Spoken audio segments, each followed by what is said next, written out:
Assalamualaikum warahmatullahi wabarakatuh. Perkenalkan, nama saya Fatimah Zahra. Saya perwakilan dari kelompok 2 akan membahas mengenai sistematika proposal dan laporan PTK, di mana dalam bab kali ini itu ada terdiri atas 3 subbab. Yang pertama yaitu tentang tata cara penulisan karya ilmiah yang baik dan benar.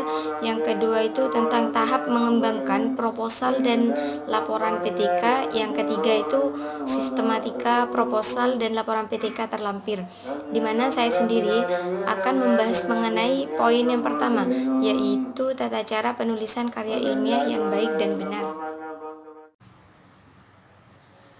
Dalam penulisan karya ilmiah ini ada beberapa kaidah-kaidah yang harus diterapkan sebagai acuan atau dasar dalam membuat karya ilmiah itu supaya bisa dikatakan sebagai karya ilmiah yang baik dan benar, sehingga karya kita atau karya tulis ilmiah kita itu bisa dipahami oleh orang lain, di mana aturan-aturan tersebut yaitu mengenai aturan pengetikan yang akan saya jabarkan subbabnya. Yang pertama yaitu mengenai font, spasi, dan ukuran kertasnya. Dalam penulisan karya ilmiah ini, kertas yang digunakan yaitu menggunakan kertas A4 dan ukuran fontnya yaitu 12, spasinya 1.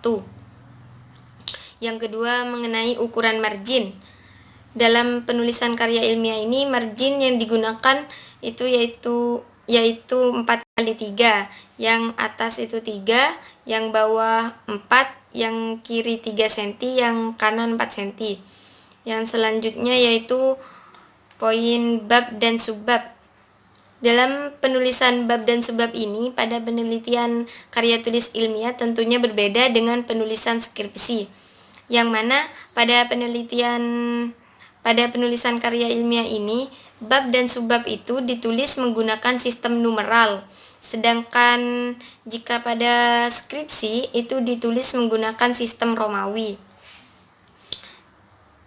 Pada penulisan karya ilmiah ini, tulisannya itu di bold dan huruf pertama setiap katanya ditulis kapital, sama halnya menulis judul-judul pada umumnya. Namun ada pengecualian bahwa kata tugas dan kata preposisi seperti kata hubung itu ditulis menggunakan huruf kecil. Dan untuk anak subbabnya itu ditulis menggunakan style font italic. Dalam penulisan karya ilmiah ini, bab baru itu tidak memerlukan ganti halaman baru, melainkan hanya diberi jarak 3 spasi untuk membuat bab baru. Sedangkan untuk penulisan subbabnya itu antara jarak bab dengan subbab itu ditulis dengan jarak 2,5 spasi. Dan untuk penulisan kalimat awal setelah subbab itu diberi jarak 2 spasi di bawah subbab. Yang selanjutnya yaitu mengenai judulnya. Dalam penulisan karya ilmiah ini, judulnya itu menggunakan huruf kapital atau besar semua dan di bold atau dicetak tebal. Dan masih sama menggunakan jenis font Times New Roman, dan posisi judul ini berada di tengah halaman.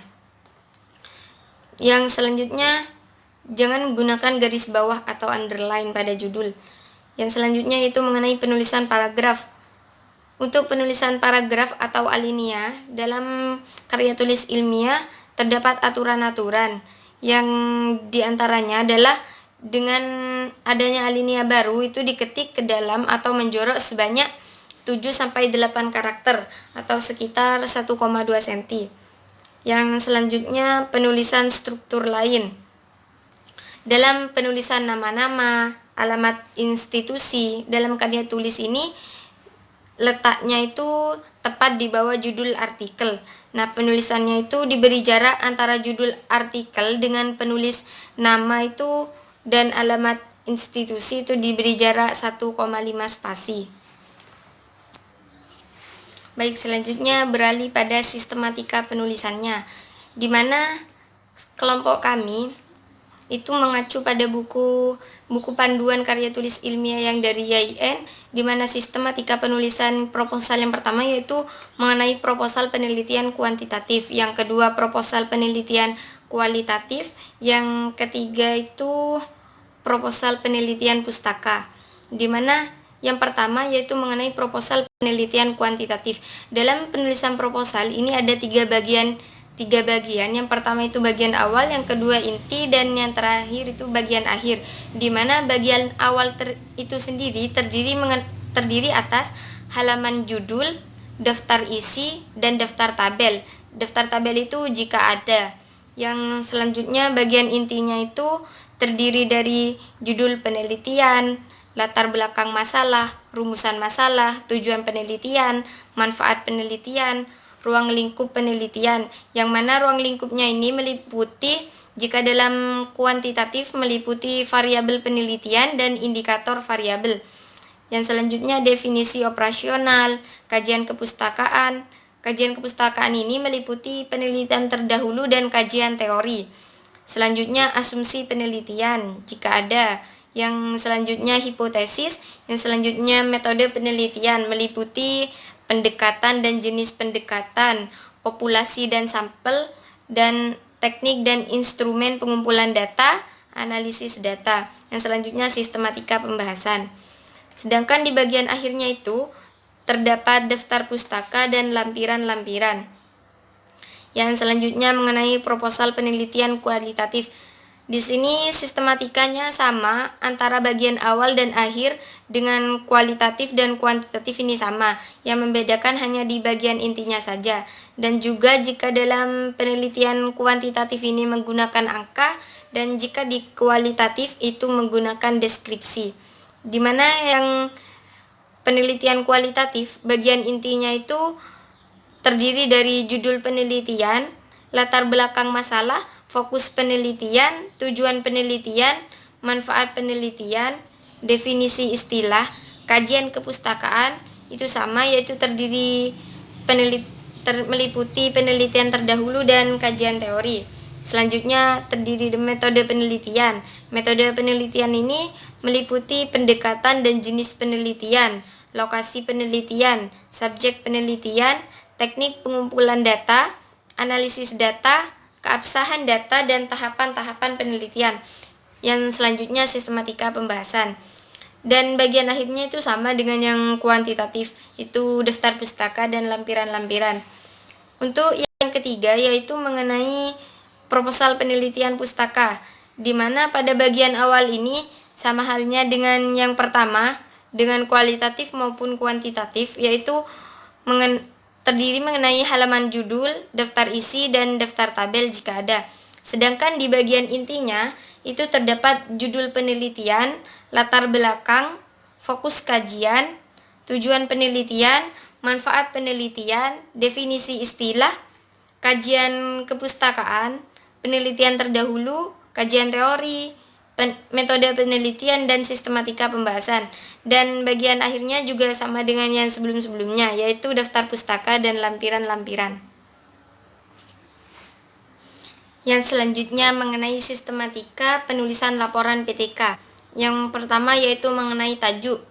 Tajuk itu, tiap tajuk itu diketik di halaman baru dengan huruf kapital tebal, dan posisi tempatnya itu di tengah. Apa sih yang dimaksud tajuk itu? Tajuk itu misalnya yang di lembar pertama itu namanya abstrak. Setelah abstrak, di lembar selanjutnya itu kata pengantar. Lembar selanjutnya itu daftar isi, dan selanjutnya daftar gambar, lampiran, grafik, diagram, dan beralih pada bab 1, bab 2, bab 3, bab 4, dan bab 5. Setelah itu daftar pustaka, lampiran, dan dalam PTK ini juga dicantumkan riwayat hidup dari penulisnya. Di mana semua itu yang telah saya sebutkan barusan seperti abstrak, kata pengantar, daftar isi, lah itu dinamakan dengan tajuk. Yang kedua mengenai bahan yang digunakan. Dalam penulisan laporan PTK ini, kertas yang digunakan itu HVS 70 atau 80 gram, yaitu A4 warna putih. Sedangkan untuk sampul luarnya atau kulit luarnya itu menggunakan kertas buffalo dengan warna sesuai ketentuan yang berlaku. Biasanya kalau di IAIN kan kadang warna hijau itu ketentuan yang berlakunya. Dan yang ketiga masalah pengetikannya. Dalam laporan PTK itu margin yang digunakan itu sama seperti dalam karya tulis ilmiah itu, 4 kali 3, yang pinggir atas itu 4, yang kiri 4, yang bawah 3, yang kanan 3. Yang selanjutnya itu pengetikan hanya dilakukan di satu muka kertas, tidak bolak-balik. Jadi dalam laporan PTK ini pengetikannya itu hanya di halaman satu muka kertasnya aja, tidak dibaliknya lagi. Dan jenis huruf yang digunakan itu masih sama, yaitu Times New Roman.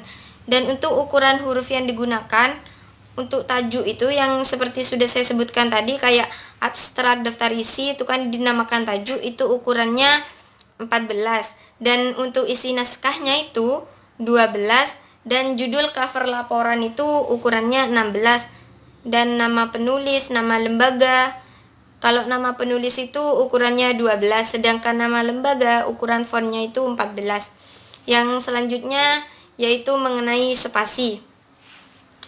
Kalau dalam laporan PTK itu spasi ini akan dibahas 1, 2, 3, 4, 5, 6, 7.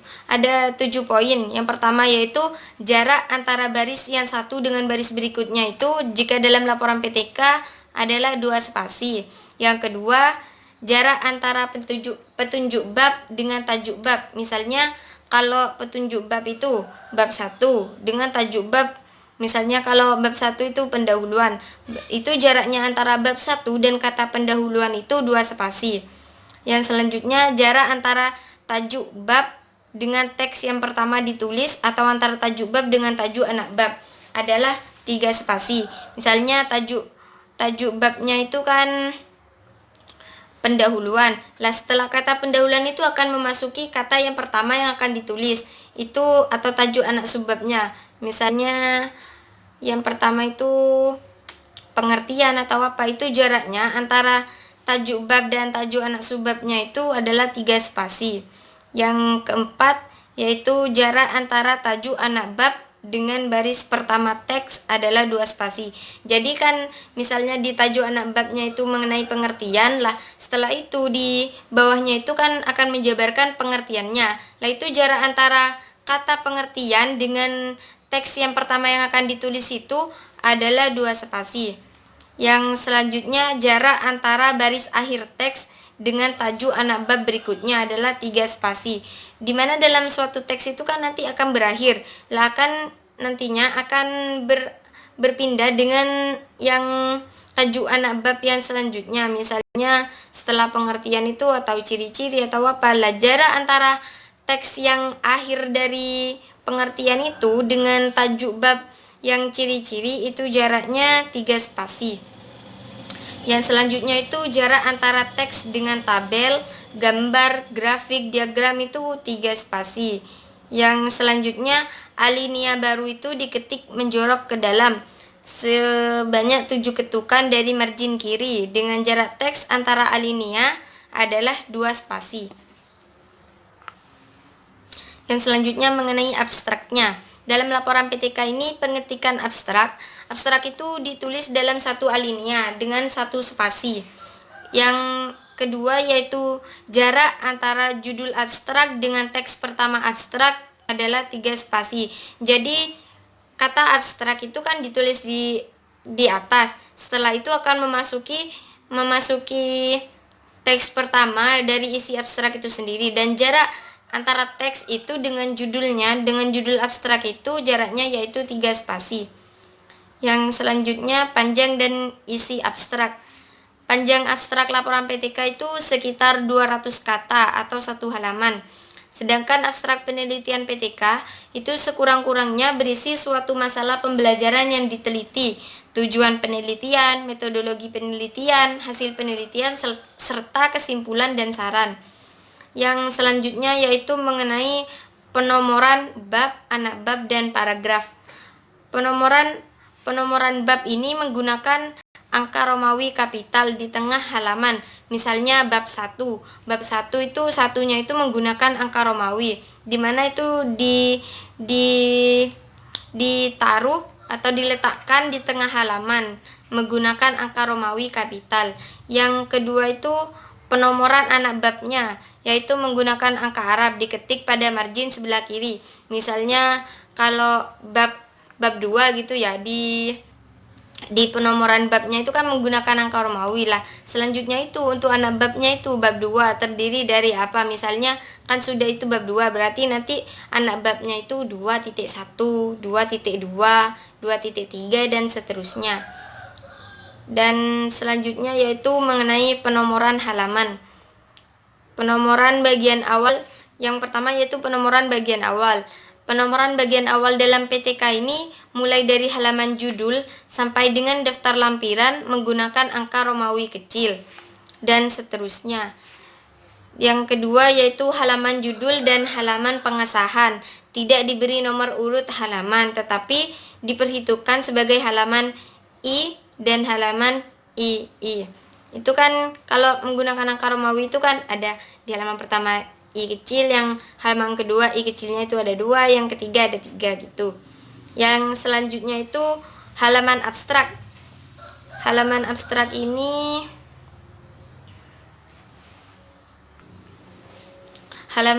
ini sampai dengan halaman lampiran itu diberi nomor dengan angka Romawi kecil yang merupakan kelanjutan dari halaman judul dan halaman pengesahan. Yang selanjutnya yaitu nomor halaman diletakkan bagian atas sebelah kanan, berjarak 2 spasi dari margin atas atau baris pertama teks pada halaman itu. Dan angka terakhir nomor halaman itu lurus dengan margin kanan teks. Yang selanjutnya bagian intinya itu pembagian penomoran pada bagian inti laporan PTK itu ditetapkan sebagai berikut. Yang pertama, penomoran mulai dari bab 1 pendahuluan sampai dengan bab terakhir simpulan dan saran itu menggunakan angka Arab. Diletakkan pada bagian atas kanan, berjarak 2 spasi dari margin atas atau baris pertama teks pada halaman itu. Dan angka terakhir halaman itu harus lurus dengan margin dengan margin kanan. Mungkin sekian yang dapat saya jelaskan. Kurang lebihnya saya mohon maaf. Dan untuk subbab berikutnya yaitu mengenai tata cara mengembangkan proposal dan laporan PTK serta sistematika dan laporan PTK terlampir, itu bisa dilihat di video rekan saya yang berikutnya. Terima kasih. Wassalamualaikum warahmatullahi wabarakatuh.